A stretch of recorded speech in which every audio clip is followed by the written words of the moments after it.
नमस्कार दोस्तों, code with India channel में आपका स्वागत है। आज का जो वीडियो है जिसमें हम बात करेंगे डिक्लेयर जावास्क्रिप्ट वेरिएबल्स। इसके अंदर हम बात करेंगे कि डेटा टाइप्स जो होते हैं एक्चुअली प्रोग्रामिंग में बहुत इंपॉर्टेंट जो चीज़ होती है वो होता है डेटा। ठीक है।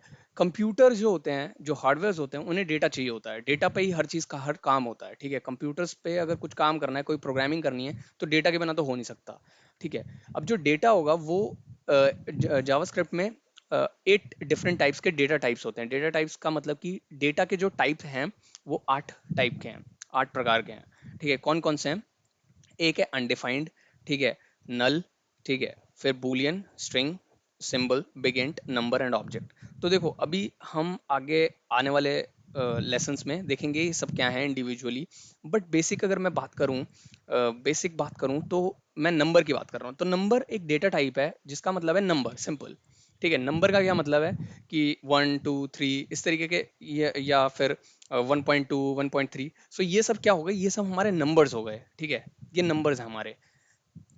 अब स्ट्रिंग्स, स्ट्रिंग्स का क्या मतलब है? स्ट्रिंग्स हैं करेक्टर्स, ग्रुप ऑफ करेक्टर्स। ठीक है। बहुत सारे करेक्टर्स को जोड़ के मैं एक स्ट्रिंग बना सकता हूँ।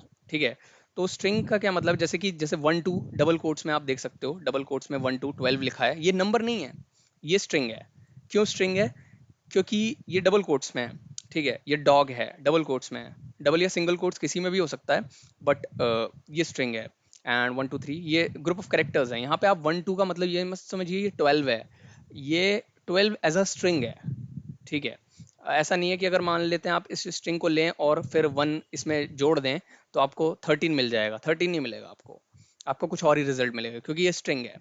अब मैं बात करता हूँ ऑपरेशंस की। जैसे कि अगर मैं नंबर पे बात करूँ, नंबर पे आप एडिशन परफॉर्म कर सकते हैं, मल्टीप्लिकेशन परफॉर्म कर सकते हैं, डिवीजन, और जितने भी मैथमेटिकल ऑपरेशंस आप परफॉर्म कर सकते हैं। बट अगर आप स्ट्रिंग्स पे करना चाहें तो स्ट्रिंग्स पे आप परफॉर्म नहीं कर सकते वो ऑपरेशंस, आपको कुछ और ही रिजल्ट मिलेगा। ठीक है। अब जो इंपॉर्टेंट चीज होती है कि डेटा डेटा जो होता है उसे कहीं स्टोर करना होता है। तो प्रोग्रामिंग में क्या होता है, हम उसे कहाँ स्टोर करते हैं? वेरिएबल्स में स्टोर करते हैं। ठीक है। वेरिएबल्स क्या होते हैं? वेरिएबल्स एक तरीके का एक कंटेनर होगा। ठीक है। उन कंटेनर्स में आप डेटा डाल देंगे। ठीक है। जैसे कि variables are similar to x और y variables you use in mathematics. तो मैथमेटिक्स में हमने यूज किया है, हमने प्लॉट किए हैं ग्राफ्स, हमने अलजेब्रा यूज किया है, अलजेब्रा में हमने एक्स और वाई वेरिएबल्स का यूज किया है। तो उसमें जस्ट लाइक वैसे ही होते हैं, एक्स के अंदर कुछ डेटा रखा होता है, x is equal to something, y is equal to something.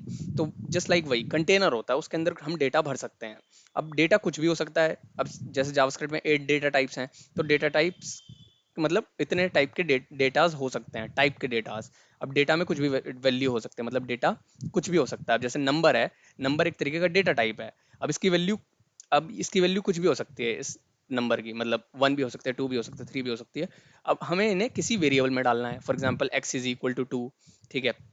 जैसे मैं कह दूं एक्स इज इक्वल टू 2, और वाई इज इक्वल टू, मैं कह दूं माय नेम। ठीक है। मैं कुछ भी कह सकता हूँ। ठीक है।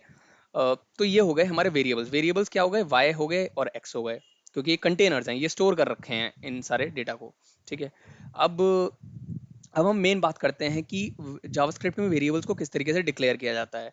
तो जावास्क्रिप्ट में एक्चुअली वेरिएबल्स को इस तरीके से डिक्लेयर किया जाता है कि हम जो नाम होता है उनका, जैसे एक्स इनका नाम है, इन वेरिएबल्स का, इनके आगे हम क्या लगा देंगे? वार। वार एक कीवर्ड होता है, या वैर बोल सकते हो या वार बोल सकते हो, जो भी बोलना है बोल सकते हो। तो वार जो कीवर्ड है वो हम इसके आगे लगा देते हैं। ठीक है।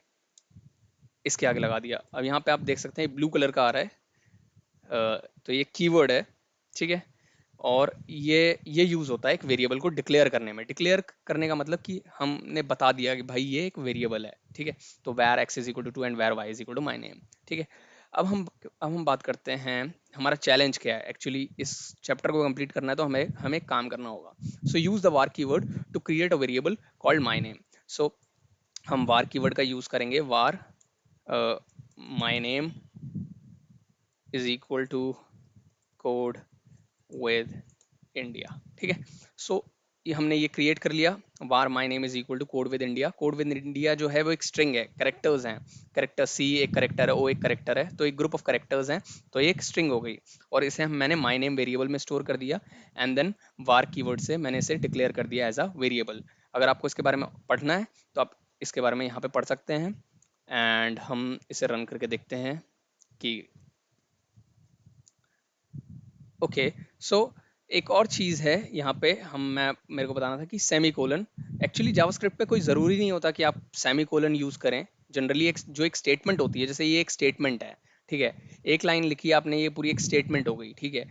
तो हर स्टेटमेंट को आपको एंड करना है, जैसे ये खत्म हो गई हमारी स्टेटमेंट, तो हम इसे एंड करेंगे सेमी कोलन से, पर ज़रूरी नहीं होता है, इस चैलेंज में दिया गया है, इसलिए हमें इसे सेमी कोलन से एंड करना पड़ेगा। बहुत सारी ऐसे प्रोग्रामिंग, जैसे सी में आपको हर स्टेटमेंट को सेमी कोलन से एंड करना पड़ेगा, सी प्लस प्लस में भी सेम यही होता है, पाइथन में ऐसा नहीं होता है। तो यहाँ पे भी जावास्क्रिप्ट में भी कोई कंपल्शन नहीं है, बट कर भी सकते हैं और नहीं भी कर सकते, तो दोनों दोनों चीज़ें हैं, बट इस चैलेंज में बोला है, इसलिए हम करेंगे।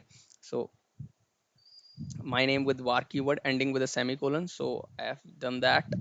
Should declare, okay, okay. So I have to just declare, I don't have to add सो यहाँ पे हमें क्या करना था, यहाँ पे जस्ट हमें डिक्लेयर करना था, हमें यहाँ पे कोई उसकी वैल्यू नहीं डालनी थी, तो हम यहाँ डिक्लेयर कर देते हैं, ठीक है।